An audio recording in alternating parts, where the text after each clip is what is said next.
High viewers, నేను political వీడియోలు ఇందులో పెట్టనని చెప్పాను. బట్ ఇప్పుడు ఈ వీడియో ఎందుకు ఇస్తున్నాను ఏంటనేది నేను ఎండింగ్లో చెప్తాను. ఉన్న విషయం చెప్తా, తర్వాత ఎండింగ్లో మరలా కంక్లూడ్ చేద్దాం. అంబటి రాయుడు ఈయన క్రికెటర్, తర్వాత వైసీపీలో జాయిన్ అయ్యాడు. వైసీపీ జాయిన్ 10 రోజులు బయటకు వచ్చాడు. ఆ తర్వాత నేను రాజకీయాలు కొద్ది రోజులు దూరంగా ఉంటాను అన్నాడు. అగైన్ నేను నా లక్ష్యానికి, నా రాజకీయానికి, నా ఆలోచనలకి జనసేన యాప్ట్గా ఉంది. నేను పవన్ కళ్యాణ్ అన్న దగ్గరికి వెళ్ళాను, బ్లెస్సింగ్స్ తీసుకున్నాను. ఆయన మాట్లాడే విధానం నాకు అవన్నీ నచ్చే ఓకే అన్నాడు. ఆ తర్వాతకి ఆయన మా అంబటి రాయుడు చెప్పడం మొదలెట్టాడు. ఏమని, వైసీపీలో రాచరికమే ఉంటుంది తప్ప ఒక ప్రజాస్వామ్యం అక్కడ కనిపించడం లేదు. ఈ జగన్ పక్కన ఉన్న ఒకళ్ళిద్దరు మొత్తం వాళ్ళు చెప్పేది ఏదో అదే మిగతా వాళ్ళు వినాలి. అండ్ వాళ్ళు ఏ కాడికి కూడా వాళ్ళు ఏది చేస్తే అదే కరెక్ట్ అనే భ్రమల్లో ఉంటూ ఉంటారు. అదే భ్రమని మనకు కూడా అంటిస్తారు. కాదు కూడదంటే ఇక మనం ఇబ్బంది. అటువంటి పార్టీ వాళ్ళని మొన్న అన్నాడు. ఇక ఇప్పుడు ఎంపీ అయినా ఎమ్మెల్యే అయినా మీరు గెలిపించారు అంటే వైసీపీలో నుంచి మీరు ఇక ఆల్మోస్ట్ కాలి చెప్పులను గెలిపించట్టు. ఎవరు కాలి చెప్పులు? జగన్ కాలి చెప్పులు. జగన్ కాలి చెప్పులు ఏంటి? ఆయన వాడుకుంటాడు, పని అయిపోయాక పక్కన పెడతాడు, అంతే వాడి పని.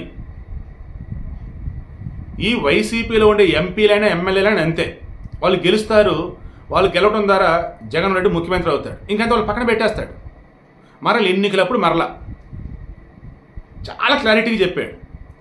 జగన్మోహన్ రెడ్డి ఇప్పుడు ఎలాగైతే బట్టలు నొక్కుతూ ఉన్నాడో, అభివృద్ధి అనేది చేయకుండా అప్పులు తీసుకొచ్చి, అలా ఈ ఎంపీ ఎమ్మెల్యేలు కూడా వాళ్ళ పనులు చేసుకొని ఇవ్వకుండా సమాంతరంగా వాళ్ళకంటే ఒక వ్యవస్థ ఏర్పరిచి జగన్మోహన్ రెడ్డి వాళ్ళని అలా పక్కన పెడతారు. పేరుకు మాత్రం ఎంపీ ఎమ్మెల్యేగా ఉంటారు. సొంతంగా ఏమి చేయలేరు, ఏమి మాట్లాడలేరు. ఇక రేపటి రోజు మీరు మరలా జగన్ గారిని గెలిపిస్తే ఒక బొచ్చు కూడా ఇస్తాడు. ఇంకా ఆ బొచ్చు ఇంకా అడుక్కోవాలి మనం. ఆ బొచ్చుతో అప్పులతో ఉన్న ఆంధ్రప్రదేశ్, ఆ వైసీపీలో రాచరికమే రాజ్యం వెళ్తా ఉంది. ఉన్నటువంటి ఒకళ్ళిద్దరు మొత్తం రెడ్డిలు ఎవరైతే ఉన్నారో, జగన్మోహన్ రెడ్డి సజ్జల లైక్ సుబ్బారెడ్డి, ఇండైరెక్ట్గా ఏమన్నాడంటే అక్కడ వాళ్ళు తప్ప ఇంక మిగతా వాళ్ళకి అక్కడ కనీసం అపాయింట్మెంట్లు కూడా ఇవ్వడు. మా నియోజకవర్గాన్ని అభివృద్ధి చేయడానికి నిధులు కేటాయించరు, మేము చూసుకుంటూ పోంటాడు అంతే. ఇప్పుడు ఇతను చెప్పిన దాన్ని నేను ఎందుకు వీడియోకి ఇచ్చానంటే, గత కొద్ది రోజుల క్రితం ఇదే వైసీపీ నుంచి బయటకు వచ్చిన ఎస్సీ ఎమ్మెల్యేలు, ఒక ఆర్థర్, ఒక ఎలీజా, ఒక ఎంఏ బాబు, ఎస్ఏ బాబు ఎవరు అతను, అండ్ బయటకు వచ్చినటువంటి లావు శ్రీకృష్ణదేవరాయలు, కోటరెడ్డి శ్రీధర్ రెడ్డి, ఆన రామనారాయణ రెడ్డి, ఇలా మరికొంతమంది ఎవరైతే ఉన్నారు, ఈవెన్ బాలశౌరి, ఇంకా రీసెంట్గా ఎవరు వచ్చిన పార్థసారథి, ఎవరైతే వైసీపీ నుంచి బయటకు వచ్చిన ఎమ్మెల్యేలు కానీ ఎంపీలు కానీ ఉన్నారో వాళ్ళు కూడా చెప్పింది ఇదే. ఏమని, సరైన అపాయింట్మెంట్లు ఇవ్వరు, అదేమంటే మేము చూసుకుంటామంటారు, అదేమంటే ఇక్కడ ఉన్నటువంటి రెడ్డికి సంబంధించి ఎవరో బాధ్యతలు అప్పచెప్తారు, ఇన్ఛార్జ్ అని అదని ఇదని వాళ్ళు చూస్తారు. కాదు కూడదని మనం ఏదైనా అడిగేస్తామా ఇంక అంతే సంగతులు. వాళ్ళు ఏది చెప్తే అదే చేయాలి, మనం సొంతంగా చేయడానికి లేదు. పోనీ అపాయింట్మెంట్ ఇస్తారు, కలిసి ఎక్స్ప్లెయిన్ చేద్దామంటే అపాయింట్మెంట్లు ఎవరు? ఎస్సీలు అయితే పాపం వాళ్ళు మరీ దారుణంగా వాళ్ళు పడే బాధని చెప్పారు. పేరుకి మేము ఎమ్మెల్యేలమయ్యా, పైన ఒక రెడ్డి ఇన్ఛార్జ్ ఉంటాడు ఎవరో ఒకళ్ళు వైసీపీ సంబంధించి, మొత్తం వాళ్ళదే పెత్తనం, ఏది కావాలి వాళ్ళనే అడగాలి.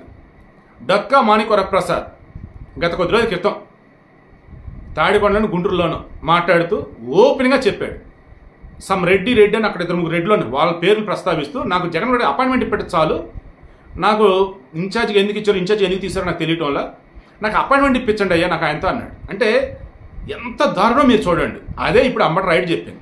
అందుకే వీడియో కూడా నేను ఇస్తాను.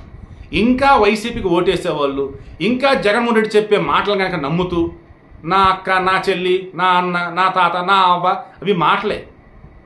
అభివృద్ధి అనేది దానికి తెలియదు. ఆ బటన్ నొక్కడం తప్ప, బటన్ నొక్కడం ఊర్లో ముస్లిం కూడా చేసేది, అది తప్ప తెలియదు.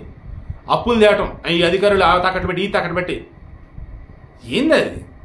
ఉద్యోగాలు లేవు అనకూడదు. కానీ ఒక ముఖ్యమంత్రిగా రేపు మరలా మన అధికారంలోకి వస్తే, ఇదిగో ఇంతమందికి ఉద్యోగాలు ఇచ్చే విధంగా మెగా డీఎస్ఎం సంతకం పెడతా, ఇదిగో పలానా కంపెనీని శంకుస్థాపన, ఇది కదా చెప్పాలి. మరలా వాలంటీర్లకు సంబంధించి దాని మీద సంతకం పెడతాడు ఈ పెద్ద మనిషి. జాబ్ క్యాలెండర్ లేదు, మెగా డిఎస్సీ లేదు, ప్రత్యేక హోదా లేదు. అసలు ఒక్కటే పనికొచ్చేది ఏం చేశాడు చెప్పండి? పోనీ మళ్ళీ పనికొచ్చేదానికి సంబంధించి దేని మీద సంతకం పెడతానండి చెప్పండి? ఇవన్నీ చూసి నాకు బాధ అనిపించే, కనీసం అంబటి రాయుడు లాంటి వాళ్ళు మాట్లాడిన మాటల్ని, వాళ్ళు పడ్డ బాధని, వాళ్ళ అనుభవాన్ని బయటికి చెప్పినప్పుడు అదన్నా మీకు ఎక్స్ప్లెయిన్ చేస్తే దెన్ అప్పుడన్నా మీరు రియలైజ్ అవుతారని ఇదిగో ఈ వీడియో ఇస్తూ ఉన్నాను.